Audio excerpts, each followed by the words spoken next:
Final Friday. It's not a horror movie. Well, maybe. It's the final show on this Friday of the week. Final Friday, as we call it. Mike Antonellis with you on Red Sox Now, presented by FanArch. You can reach me here, Mike Antonellis Media. That's my YouTube handle, and that's me who makes the comments. For all of you guys and gals who are brand new to this, that is myself. And also, if you want to hit me up on social media, you know the handles by now, at the Radio Mike. Free to subscribe. We don't charge. We don't have a Patreon. That'd be great if we did. Charge you every day to watch. Just kidding. Yeah, good week of shows. We are going to have Thanksgiving next week, so we start getting closer to more baseball days, right? Like what we had with the 40-man, we're going to have the Rule 5 coming up. We're going to have more free agency, but we're going to have deadlines and things that will come up that will be very pertinent. So you see the side bar is what we do. And, of course, as always, the last segment, we will get to your comments, and I will do this. I have to. Paw Sox today. Got to represent Paw Sox, which I worked for in 2020. Yeah, no season. But I was a waiter. We served food at McCoy on the field. It was pretty cool. And we also called intra-squad games. Red Sox had extra players during that pandemic, and they worked out every day and played games, and we called those. I should put a link. I think I have them. They're on YouTube. If you go to the Paw Sox YouTube page, myself, Jim Kane, Josh Mauer, during the pandemic, we would go to McCoy. We had to sit in different booths. We couldn't even be together. We couldn't go on the field. We were only allowed to go right to the press box. One of us had to work the camera and call the game and cut to the different we had like 3 cameras. And we announced the 3 on social media. You got to find it. Let's get to our first topic. Jim Bowden's magical guess. Magical guess on what a Tarek Skubal trade was. He just pulled out these names just right off the cuff. Sure you did. Here's why he didn't. Christian Fauch, I don't even know if that's right. He was drafted last year. The fact that he has his name on there, right, because that's kind of an out-of-the-box, tells me these guys, and I'm not discrediting Jim. I'm actually giving him a lot of credit. Putting a guy like that on there shows you that he has, obviously, inside information and what maybe some scouts for the Tigers have told. That's definitely a scout for the Tigers, not necessarily meaning that's how the Tigers feel, but it could be pro scouts, amateur scouts, minor league personnel. But I guarantee you, when you see that name in there, that's somebody that he's talked to with the Tigers, that they like these guys. Connolly Early, who wouldn't? Christian Campbell, Joe Stinson Garcia, and pitching prospect Christian Fauch. But the fact that he's got that last guy on there tells me that he has some real inside information. I've said my piece on this many times, and I will continue to. This will be a horrible business decision. It could turn into a great baseball decision if it works for the Tigers. But what leverage do they have? Boris is Skubal's agent. There's no secrets in the industry. The last guy they gave money to was Miguel Cabrera. They gave $248. So everyone knows pretty much they're not going to sign him. A lot because it's Boris. Whoever trades for him, and I said, and I will contradict myself on this, whoever trades for them will probably have an extension, but that's probably not going to happen with the impending lockout. Plus, it's Boris. He doesn't allow that. He allowed Bogarts to do it because that was completely different. Bogarts did that, I think, against what he thought, and they ended up getting a bag anyways. and they played their cards exactly right when Bogaerts hit free agency. But what leverage would the Tigers have? They have a lot of holes. You've already screamed and shouted that we're pretty much $200-300 million away. They're not going to get full value. And to be honest with you, I don't think that four guys, if you could resign, say you could resign Skubal, I don't love giving Connolly early away, but I don't think that that's a great return for the Tigers. Now, Red Sox fans will be you'll all be screaming at me because, you just go to the prospect book and tell me, well, I'll get a value comparison. If I'm a Tiger fan, I'm like, well, yeah, Connolly early was great. Christian Campbell failed, which I don't believe a lot of this stuff. But that's still a lot of maybes. I don't think Connolly early's a maybe. But that's not a terrific return for the number. I don't care what number you put him in. He's a top 2, top 3 pitcher in the game. He immediately changes your whole franchise. I don't care how old he is. For 1 year, if the Red Sox got him for next year, and didn't even make any other, and just signed Bregman, they would be World Series favorites with those 2 arms. They would be. You can call me crazy. Look at what Crochet did for your team. You could add over 90 wins. He changed everything. Those 2 guys, the Tigers have won over 90 games without having a terrific roster. But honestly, the Tigers have no leverage in this. And what does this say about this whole system? So the Detroit, this is what I think some other owners are mad about. Criticize the Red Sox all you want about spending. They were one of 6 teams that go over the luxury tax. They always constantly try, whether some of those decisions you don't agree with, the amount of managers they had in a run, of executives, they are continuing to try to be better. What does this scream of? We have one of the best pitchers, a potential Hall of Fame pitcher. We're in Detroit. Our owners own Little Caesars, the Red Wings, the Tigers, the building the Red Wings play in, tons of casinos. The Ilitch family is worth a lot of money. I don't know if they're worth near John Henry, but they're worth a lot. We're not going to pay him. Hall of Fame arm. So, is that the kind of system? Is that the kind of owners we want in baseball? And yeah, maybe with the Tigers having a lot of holes, maybe it doesn't make any sense. But I still think trading him to one of your rivals would be one of the dumbest things I would see. Next to the White Sox trading Crochet, this would be right up there. That division is this is why Cleveland continues to run circles around most of those teams with a quarter of the resources. Bad business move for the Tigers. Figure it out. But, the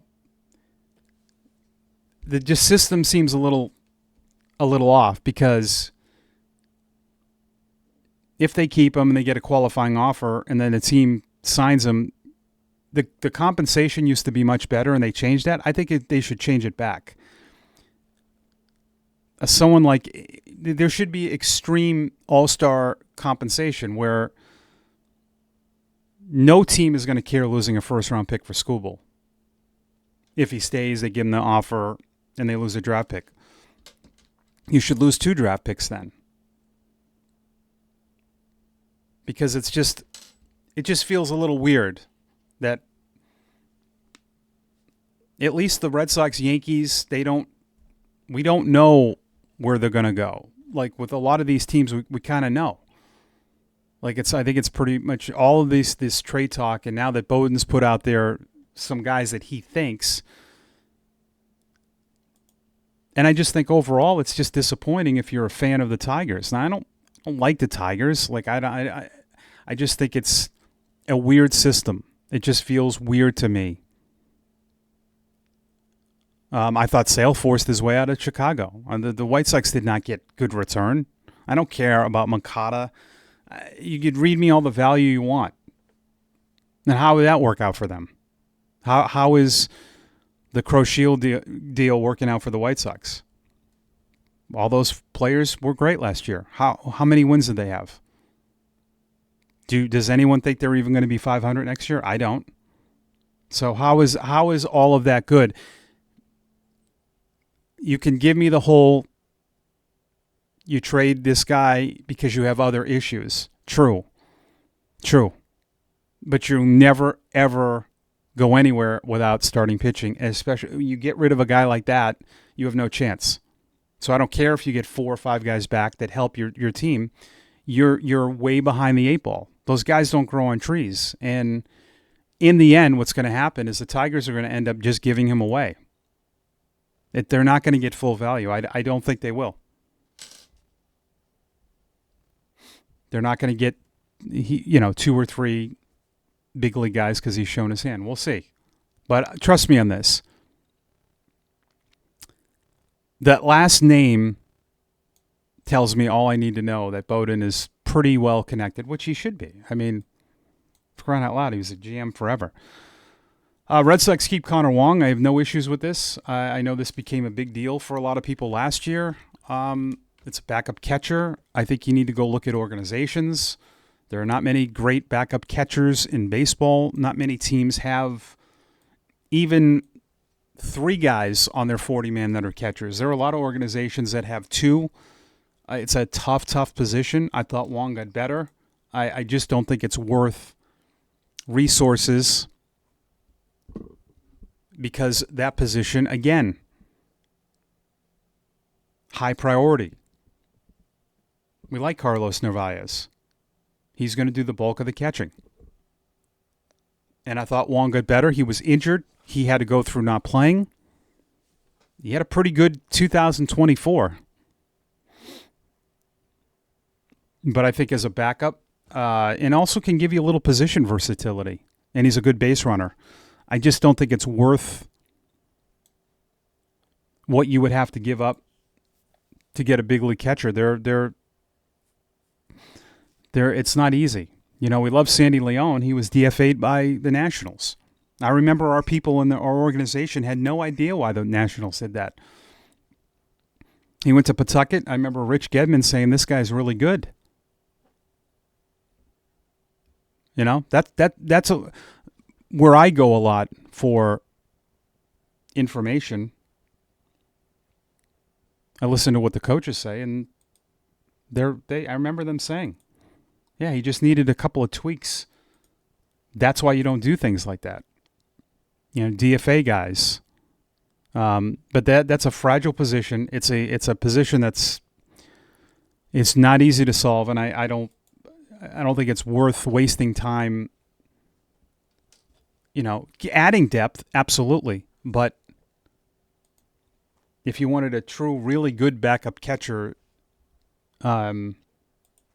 you're going to have to give up prospects, and I don't think they'll do that. I wouldn't either. I think, the Pete Alonzo thing is still a lot of reacting to the final games of 25, where the offense looked awful. You had no Roman Anthony. Abreu was not healthy. And I still think we're reacting on that. I personally, I'm fine not doing that. I would rather have Ketel Marte, but I know that's going to take probably Connolly early because Mike Hazen has already shown his hand with that. That's who they wanted. And it's amazing the brushback on that I've received. Ketel Marte is not that much older than Pete Alonso, and is a much better all-around player. And it's not debatable. And I don't know why this has turned into it's turned into a real war on social media. Marte is a switch hitter. He plays a position of priority. First of all, he would be your everyday second baseman. He was an MVP candidate. He was number 3 a couple of years ago. He was 4 a few years back. He's a 3-time All-Star. He doesn't strike out, which I like. Under 100 strikeouts last year.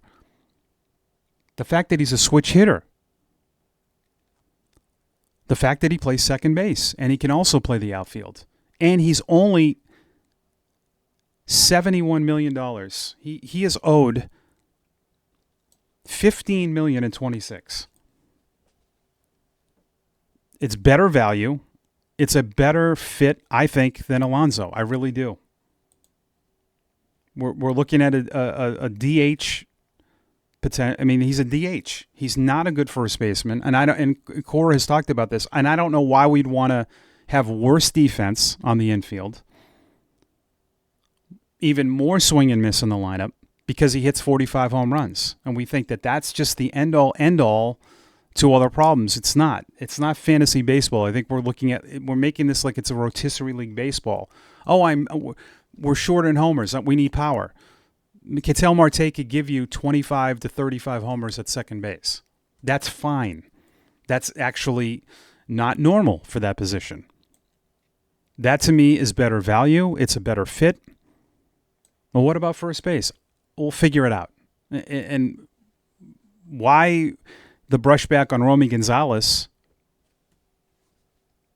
Why not? I mean, he was one of your best hitters last year. And he played almost 100 games and hit over 300. He never really had an up and down. We just don't like it because it's not a sexy name. It's like Christmas. We want this big present. But I just think the narrative of just Alonzo it's like the only solution I'm hearing. What about getting more creative? Let's come up with other things. We don't all have to say Alonzo, but that's all I hear. I mean, I like Alonzo. I saw him in the minor leagues. I just don't think he's worth, and he's definitely durable.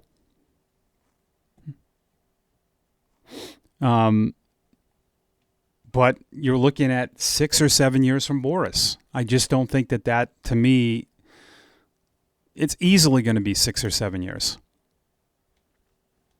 I just don't think that's worth the money. And you can give me all the it's not my money and it's the Red Sox and they should. Yes, I understand that, but that doesn't mean that you make irrational moves. You still have to make what makes sense baseball decision. And I don't think, if we're assuming Bregman comes back, you're going to end up pouring over $300 million in 2 players. I'd rather, and if you get Ryan, he's going to get an extension. I'd rather do Bregman, Marte, and Ryan, but I don't think that's feasible because you'd have to give up almost 8 or 9 players. And maybe they can't pull that off. But I'll put it to you this way. I don't think that Pete Alonso is a final piece over a number 2 starter. And you could say, well, they should get both. Well, of course, yeah. But we're still putting more priority into the offense. But I just don't believe it. Toronto wasn't like as crazy as a home run hitting club. Now they hit more during the postseason, but 162 strikeouts last year from Alonzo, 172 the year before, and I'll get this analytics crowd that tell me that strikeouts don't matter, and that's the most insane thing I've ever heard of. That's a lot of strikeouts. I get the power. He hit 38 home runs last year. 34 the year before. I'd rather have Marte and have a solid second baseman, a switch hitter, over Alonzo. And to me, it's not close. And you could sign one of the Japanese players. That's what I would personally do. I know a lot of you are going to be let down if they don't sign him, but I don't think it's the end-all, end-all. And that's our first comment. Steve, L.A. Monica, 2297. Costas is terrible. Injuries aside, he can't hit. And he's at best mediocre defensively. The Sox should have signed Alonzo before last season. If they don't now, they have no realistic expectations of competing for a World Series title. I mean, that's absolutely ridiculous, Steve. How did that work out for the Mets? And that's not true last year. He wanted to stay with the Mets. He still wants to stay with the Mets. If you think a first baseman, and nobody would be saying this, had Anthony, if he didn't get hurt, we were not talking about the offensive struggles until he got hurt. And then there were pockets of it, but it got drastically worse when he got hurt. But if you really think a first baseman, if you think Pete Alonso is the key to winning a World Series, it's not. He would have been signed by now, right? Somebody, if he was that important, he would have been signed. But it's not. It's not. I do not believe that. At Norman 10, work on Rafaela to cut down his swinging at bad pitches. He would be an all-star for years. He's still young. Yeah, I mean, I don't even need him to be that. Little better offensively. At Tubester9, remember what a can't-miss phenom first-rounder Casey Kelly was supposed to be. Wonder how he would have done it short. Looks so much like Marcelo Meyer-Scary. Yeah, I love Casey. I was with him in Portland. What a terrific young man when he came to Portland. Now, this was kind of before I said, like, the burst in the younger player to me really started in like 2012, when we really started to see, okay, these guys are quicker now through the system. He was a two-way player, and the Red Sox wouldn't let him do both. He wanted to. He really wanted to do both. He did in his first year between Lowell and the Gulf Coast League, and then a little bit in 2009. And then that was it. They shut that down. But I really liked him. And he ended up pitching in the big leagues for a little bit and had a great years in Korea. And last year had 2 games in Arizona. He's still kicking around.